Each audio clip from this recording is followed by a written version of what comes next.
नमस्कार, मैं हूँ आपका दोस्त विजय विद्रोही। आप मुझसे जुड़ चुके हैं, इसके लिए आप सबका तहे दिल से शुक्रिया। और अगले 10-12 मिनट में आपसे जुड़े रहने की कोशिश करूंगा। उत्तर प्रदेश के मुख्यमंत्री योगी आदित्यनाथ मुख्यमंत्री की कुर्सी पर आखिर कितने दिनों के मेहमान हैं? या योगी ऐसी उछल कूद मचाने वाले हैं कि आला कमान की उछल कूद उनके सामने फीकी पड़ जाएगी? हम नहीं कह रहे, योगी जी ने खुद ही इशारा किया है। उनका कहना है कि विपक्ष बड़ी उछल कूद मचा रहा है। दूसरा, वो कह रहे हैं कि आत्मविश्वास और वोट शिफ्टिंग के कारण बीजेपी की हार हुई। इसके पीछे का मतलब क्या है, ये समझने की कोशिश करते हैं। विपक्ष सिर्फ उछल कूद मचा रहा है, या पार्टी के अंदर उछल कूद मचाई जा रही है, मचवाई जा रही है? और ऐसी उछल कूद जो लखनऊ में भी मचाई जा रही है पार्टी के अंदर, और दिल्ली आला कमान भी उछल कूद मचा रहा है। ये एक बड़ा सवाल उठता है।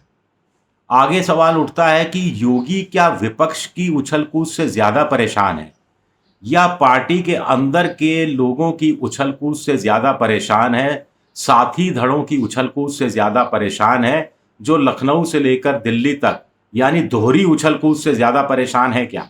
अब तक तो डबल इंजन की बात होती थी, फिर डबल एंटी इनकम्बेंसी की बात होने लगी। अब तो योगी जी डबल उछल कूद के शिकार हो रहे हैं। ये समझने की कोशिश करते हैं, और ये भी समझने की कोशिश करेंगे कि उछल कूद से आखिर बीजेपी योगी कैसे उबर पाएंगे। सबसे बड़ी बात है कि विपक्ष उछल कूद मचा रहा है। विपक्ष का काम ही तो उछल कूद मचाना है। स्थायी रूप से विपक्ष का एक ही स्थायी भाव है, उछल कूद। लोकसभा में भी, विधानसभा में देखा होगा कि विपक्ष ही उछल कूद मचाता है, उछल उछल कर वेल में कूदता है। सत्ता पक्ष के लोग तो वेल में भी नहीं कूदते। एक और बात है कि जिस पार्टी के लिए, जिस विपक्ष के लिए आप कह रहे थे कि मरणासन है, खत्म हो जाएगा, आईसीयू में पड़ा हुआ है, अब आप कह रहे हैं विपक्ष उछल कूद मचा रहा है। तो इतना स्वस्थ हो गया जो उछल कूद मचाने की स्थिति में आ गया? आखिर एक आईसीयू में पड़ा व्यक्ति तो उछल कूद मचा नहीं सकता, वो तो हाय हाय कर सकता है। और अब बीजेपी के नेता हाय हाय करने में लगे हैं, छाती पीटने में लगे हैं कि विपक्ष उछल कूद मचा रहा है। विपक्ष अगर उछल कूद मचा रहा है तो इसको उछल कूद मचाने का मौका किसने दिया? आप ही ने दिया। या फिर विपक्ष उछल कूद इसलिए मचा रहा है क्योंकि जनता उछल कूद मचा रही है, जनता उसको उछल कूदने के लिए मजबूर कर रही है। अग्निवीर के मसले पर, महंगाई के मुद्दे पर, बेरोजगारी के मुद्दे पर जनता ने इस कदर उछल कूद मचाई कि विपक्ष तो इसको समझ गया कि हमें भी इनके साथ मिलकर उछल कूद करनी है, लेकिन सत्ता पक्ष नहीं समझ पाया। और इसका खामियाजा अब योगी सरकार हो, या केंद्र की बीजेपी सरकार, या एनडीए की सरकार हो, उसको भुगतना पड़ रहा है। क्या सिर्फ सत्ता पक्ष को ही उछल कूद मचाने का हक है? विपक्ष इसलिए क्योंकि पीडीए काम कर रहा है, इसलिए विपक्ष उछल कूद मचा रहा है। ओबीसी दलित वोट खिसक गया है बीजेपी से और विपक्ष के खाते में आया है काफी हद तक, इसलिए विपक्ष उछल कूद मचा रहा है। मुस्लिम एक तरफा विपक्ष के खाते में आया है तो इसलिए भी विपक्ष उछल कूद मचा रहा है। इस कदर उछल कूद मचा रही है जनता कि वो जो बाउंड्री वॉल कूद कर विपक्ष के खामे में, विपक्ष के पाले में पहुंच गई है, और सत्ता पक्ष को पता ही नहीं लगा। अब योगी जी कह रहे हैं कि विपक्ष उछल कूद मचा रहा है। बड़ा सवाल उठता है कि ये जो विपक्ष के पाले में कूद गई जनता, उसको वापस कैसे लेकर आएगी योगी सरकार या मोदी सरकार? जनता ने तो विधानसभा चुनाव में दिखा दिया, क्या दिखा दिया विधानसभा के उपचुनाव में, कि जो उछल कूद लोकसभा चुनाव में मचाई गई थी वो जारी रहने वाली है। उस उछल कूद में हो सकता है बढ़ावा ही मिलने वाला हो, ज्यादा तेज से उछले और ज्यादा झटके से वो जमीन पर पांव रखा जाएगा तो दिल धड़कना लगे सत्ता पक्ष का। वापस आते हैं योगी पर। योगी के निशाने पर आला कमान है, कुल मिलाकर ऐसा लगता है। अगल बगल के साथी हैं, सहयोगी दल है। अनुप्रिया पटेल ने खत लिखा, दो दो विधायक मोती सिंह और रमेश मिश्रा ने कहा कि यही हाल रहा तो 2027 में नाम लेवा नहीं बचेगा या सत्ता में नहीं आ पाएगी। केशव प्रसाद मौर्य बोले संगठन सर्वोपरि है, और भी नेताओं ने कुछ कुछ बोला। तो ये सब नेताओं ने क्यों बोला? इन नेताओं के ने बयानों की उछल कूद क्यों मचाई? क्या ये आला कमान के इशारे पर है? क्या आला कमान इस भाव को भाव दे रहा है? क्योंकि अति आत्मविश्वास की बात करते हैं तो अति आत्मविश्वास किसमें था?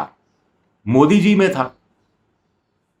अति आत्मविश्वास के अलावा वोट शिफ्टिंग की बात करते हैं तो वोट शिफ्टिंग क्यों हुआ? मोदी जी के कारण हुआ कि 400 पार जाएंगे, तो ये कुछ लोगों ने ये कहना शुरू कर दिया कि संविधान बदल देंगे, और खुद ही कहना शुरू कर दिया तो विपक्ष ने उछल कूद मचानी शुरू कर दी स्वाभाविक तौर पर, और जनता को भी लगा कि संविधान बदल देंगे, आरक्षण खत्म कर देंगे। इसका तोड़ कोई निकाल नहीं पाया। इसमें योगी जी की क्या गलती है? उत्तर प्रदेश में जो सीटें हारी। फिर 29 फरवरी 2024 को दिल्ली में बीजेपी की जो चुनाव की जो केंद्रीय कमेटी है उसकी बैठक होनी थी। योगी जी 2 घंटे तक इंतजार करते रहे। उधर 2 घंटे तक अलग कमरे में, बगल के कमरे में जेपी नड्डा, अमित शाह और नरेंद्र मोदी के साथ बैठकर हिसाब किताब करते रहे, और 50 सीटों पर उम्मीदवारों के नाम तय कर दिए 20 मिनट के अंदर। नाम लेकर इलेक्शन कमेटी की बैठक में बीएल संतोष आए और नाम पढ़ दिए। ऐसे में योगी जी क्या करते? योगी जी तो चिट्ठी अपने साथ एक खत लेकर गए थे, एक फाइल लेकर गए थे। उस फाइल में बाकायदा दर्ज था कि 35 सांसदों के कम से कम टिकट काटे जाने चाहिए जो एंटी इनकम्बेंसी का शिकार हैं। इन 35 सांसदों को टिकट दिया तो बीजेपी की हार तय है, बुरी स्थिति हो जाएगी। लेकिन नहीं माना कोई, क्योंकि तिगड्डे ने तय कर लिया था। ऐसे में योगी जी भला क्या कर सकते थे सिवाय इसके कि मेरी तरह इस तरह पसीना पहुंचने के अलावा। और योगी जी की बात सही साबित हुई। 35 ऐसे नकारा निकम्मे सांसदों में से 27 चुनाव हार गए। इस बात से साबित होता है कि सियासी उछल कूद दिल्ली के खेमे में ज्यादा मचाई जा रही थी। क्या पता योगी को निपटाने के लिए मचाई जा रही थी। आला कमान को लग रहा था कि योगी की बात मान ली तो क्या पता योगी हमें हरवाने पे तुले हुए हैं। तो अविश्वास का भाव कुल मिलाकर ये था। योगी की अब घेराबंदी हो रही है। आशंका है कि ये जो 10 उपचुनाव, विधानसभा के उपचुनाव होने वाले हैं, इसमें योगी जी अगर सभी सीटें नहीं निकाल पाए तो उछल कूद ज्यादा तेज हो जाएगी और सत्ता अदल बदल हो जाएगी। अदल बदल से मतलब योगी जी को हटा दिया जाएगा, कोई नया मुख्यमंत्री लगा दिया जाएगा। तो ये देखना दिलचस्प होगा कि योगी इस पर कैसे रोक लगा पाएंगे, और या वो इतनी उछल कूद मचाएंगे। कुल मिलाकर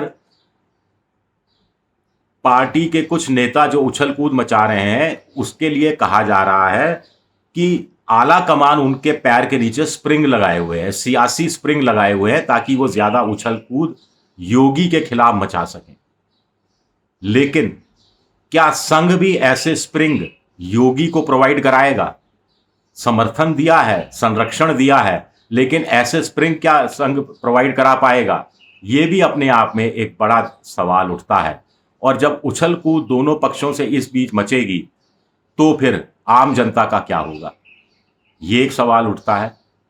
एक बात तय है कि इंडिया पॉलिटिकल फ्रंट की जो विपक्ष की उछल कूद है वो किसी कीमत पर कम नहीं होने वाली। नौजवान लड़के हैं, अखिलेश उछल कूद मचाने में माहिर हैं, राहुल गांधी उछल कूद मचाने में नए खिलाड़ी हैं, लेकिन वो भी एथलेटिक बॉडी के हैं। तो सियासी उछल कूद तय रहेगी, जारी रहेगी, और मेरे वीडियो भी जारी रहेंगे।